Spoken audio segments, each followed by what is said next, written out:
So we had a homework assignment from last week. At first, Jacob's lessons. Our friend, Professor Jakob Nope, Edwinn.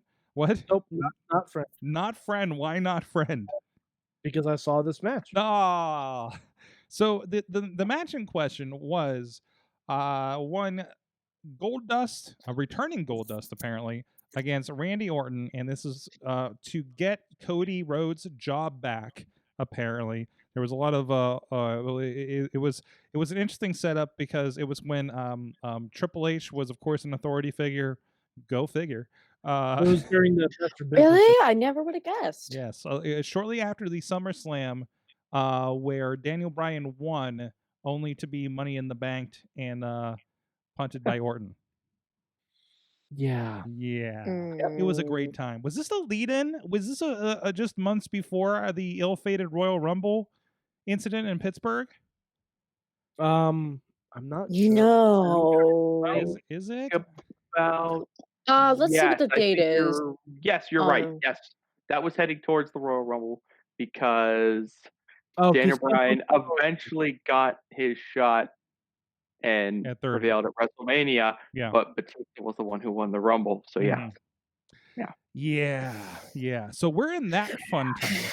So Let's call it the buzzkill era. yeah, it Where really like, they make you was. really want something and never give it to you. So. Yes. So there was a lot of fun stuff happening there. But we got this Raw match with Goldust and Randy Orton. I think we already know Mad Mike's take a little bit. We'll deep dive in there in a moment. Tati, Matt, did you watch this? I did my homework. You did your homework? I'll let Tati go first.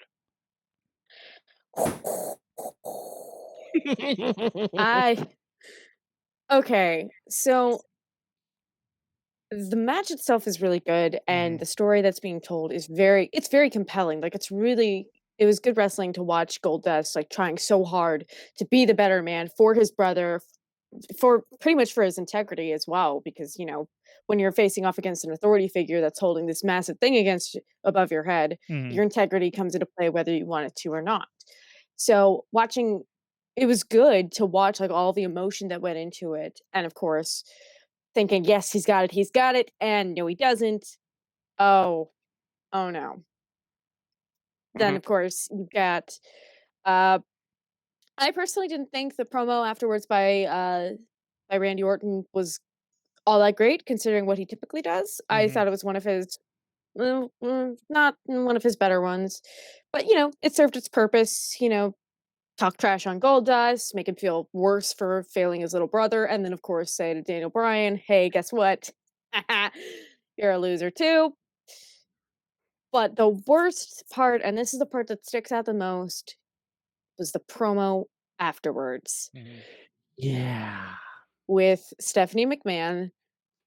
And with heel authority figures, they're always the bastards. They always take that one little step over the line. They always toe the line just a little bit too hard. And even so, it's still sucky to sit there and watch as this guy who's poured everything he could to save his little brother fail, and then the authority figure goes, "Oh, are you disappointed? You should be." Like, it came across incredibly childish, which to a certain extent is the point. You were always supposed to see Stephanie as like the childish one in the authority couple relationship. It just still fell flat because it took away. It would have been better if Goldust had not seen anybody, or if he had been talking to an interviewer and just not said anything. Like, "Goldust, you came up short tonight. What do you have to say?" In my opinion, that would have been a better promo than Stephanie, rubbing salt in the wound and saying, "Oh, go to the unemployment line." But yeah. It was Matt, what about you? What was your take on it? Were we supposed to watch all the way to the end of the video? Because when the match ended, I was like, okay, we're good. the extra photo. I don't see any blame of you that for not stuff. wanting to watch any more Randy Orton. I don't blame you. Well, I mean, I saw the match, so I mean, it's not like, and I saw Randy Orton cut his little one sentence promo on Goldust, and I left. I didn't think I had to hang around for anything else. See, Um, Matt, it's like a Marvel movie. There's always a post-credit scene. Always. Well, okay, yeah. so Well, we next linked time I'll be more thorough, I we guess. linked the Anyway, YouTube link, and it had nicely packaged in the promo with Goldust before the match and the promo afterwards for some reason. And so it like the full story was there, so it was kind of nice to get a little bit of yeah. context other than just having the match for that. So It was interesting because, like, I did not know exactly what place in time we were when we saw this match, and I'm like, "Have Cody and Goldust won the tag titles yet? Have no, they, where are we in this whole thing?" And so I didn't know what the outcome was gonna be. I was like, Does Cody get fired? Did Goldust win his job back? I don't know where we are."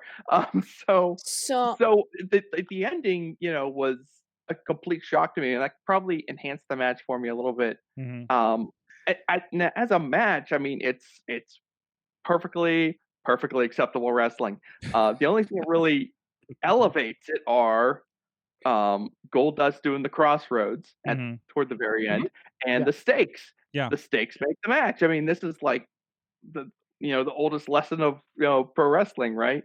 It doesn't matter. The fight doesn't matter. It's why they're fighting and what they're fighting for. So that takes two guys who are not going to do anything flashy, Mhm. and are just going to like ground and pound, the whole way. I mean, did they even like get to the second turnbuckle on anything? No, probably not.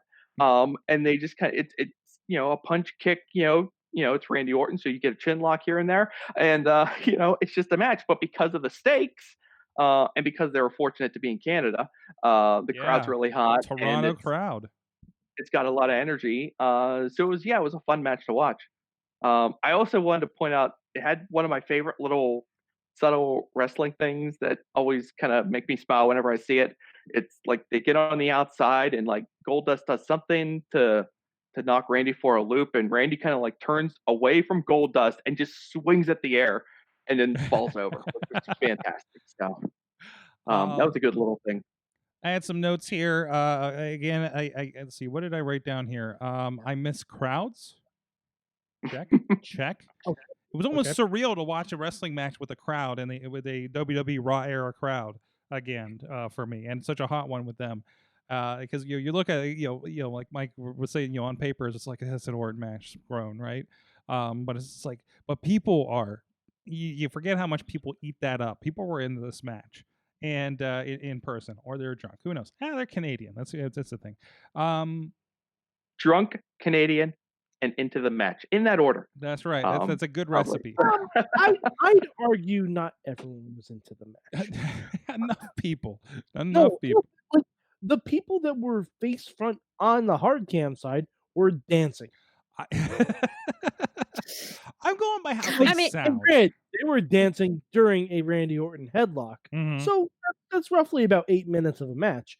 But like, because again, this is Randy, like this is Randy's style. I get it. It's supposed to be slow and plodding, but god damn is it boring. The story they're telling is very good. I appreciate the story. The false finishes were great. But what left a sour taste in my mouth was watching this right after being told on Raw that Edge versus Randy Orton could be the greatest wrestling match ever, and I'm looking at a match with him and Dustin Rhodes from almost a decade before this, and I'm like, oh honey, no. Good response. Good response. Yeah, and to echo what Tatiana said, the Stephanie thing.